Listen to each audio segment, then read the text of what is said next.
Hi, Odyssey Recapped here. Today, I'm going to explain a horror mystery movie named Vanishing on 7th Street.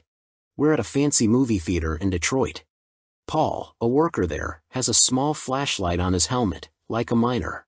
He chats with a girl at the snack counter, then goes back to the room with the movie reels. Suddenly, the power goes off. When emergency lights come on, everyone in the theater is gone, except Paul.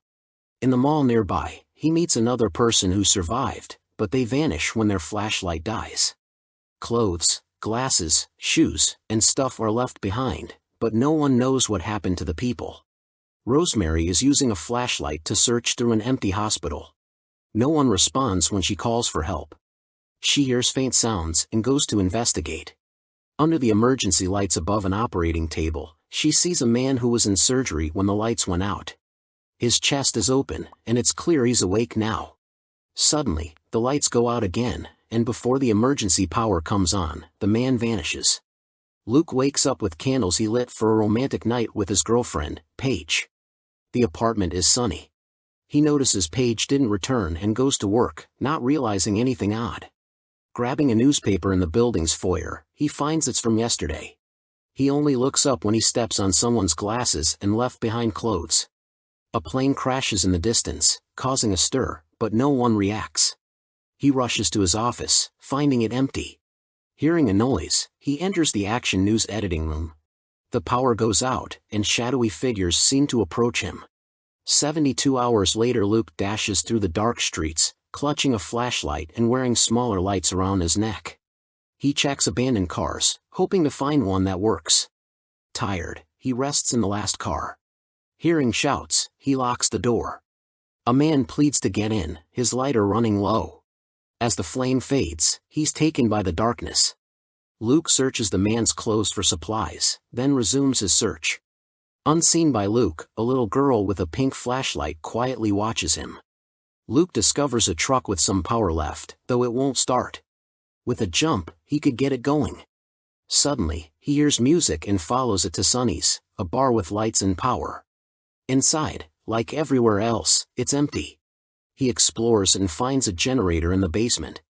As Luke returns upstairs, a young boy appears, holding a loaded shotgun. James is frightened but keeps the gun aimed at Luke. When Luke challenges him, James fires a shot into the wall. They talk about the situation. James's mother works as a bartender at Sonny's and he's waiting for her to return from the nearby church. Someone said there was power and others there. It's been a while since she left, and he's waiting for daylight to search for her. Luke expresses concern, noting that the days are getting shorter. Surprisingly, despite the darkness outside, it's already 11 a.m. Suddenly, Rosemary arrives in distress, unable to find her baby.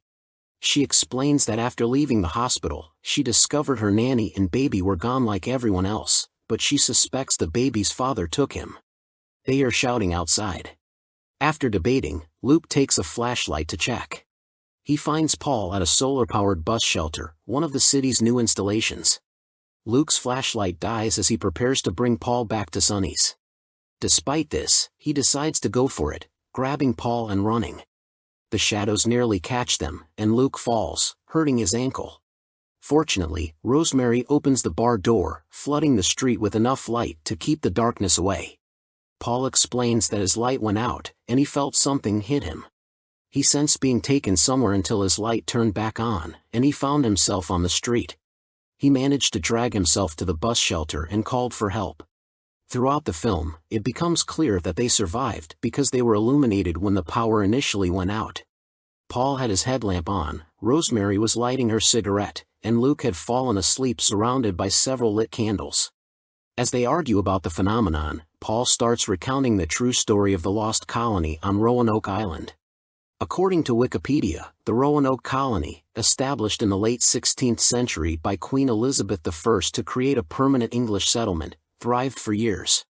However, when a supply ship arrived one day, the colonists had vanished without a trace.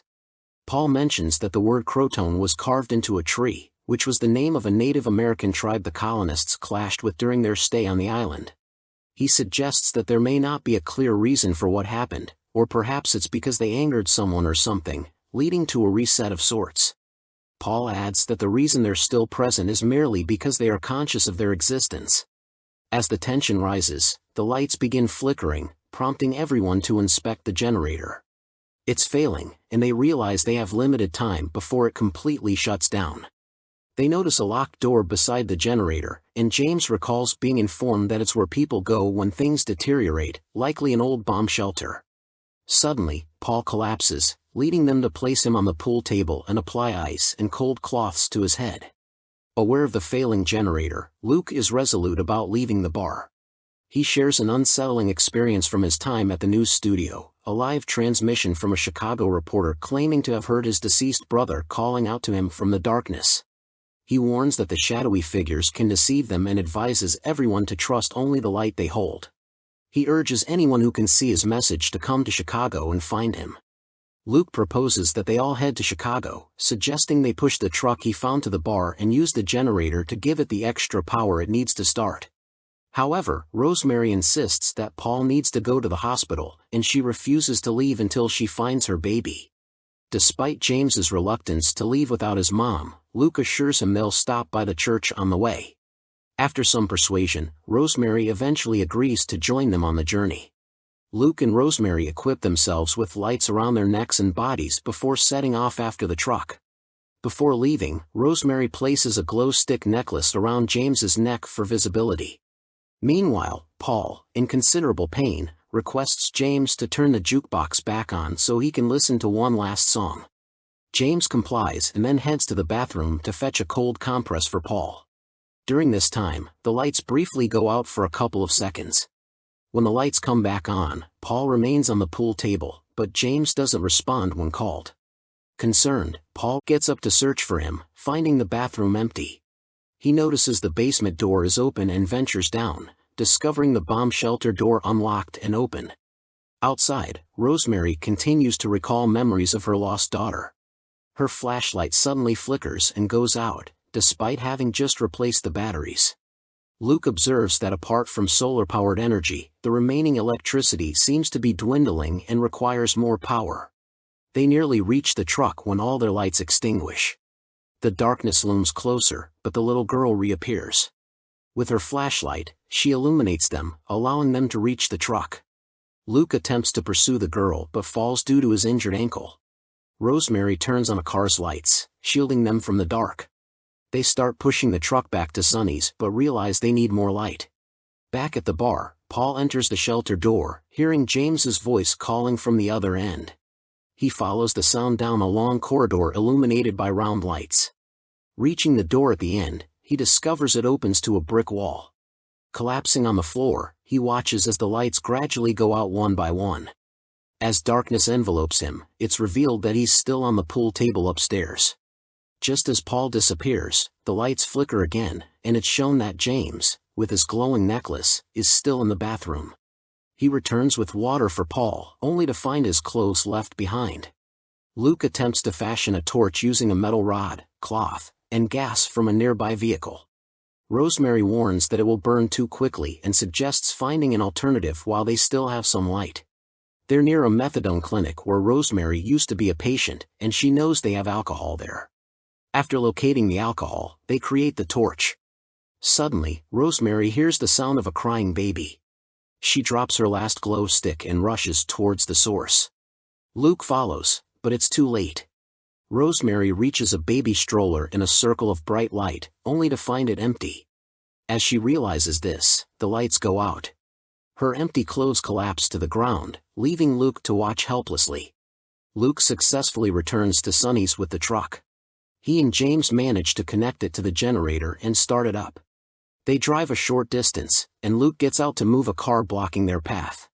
Instructing James to stay in the driver's seat and keep his foot on the gas to prevent stalling. However, James notices light emanating from the church where his mom is supposed to be. Ignoring Luke's instructions, he abruptly exits the truck and dashes towards the church. Luke barely manages to reach the truck in time to prevent it from stalling. Meanwhile, inside the church, James discovers a circle of candles on the floor, with a pile of clothing in the center. He calls out for his mother, but upon reaching the clothing, he finds no one there.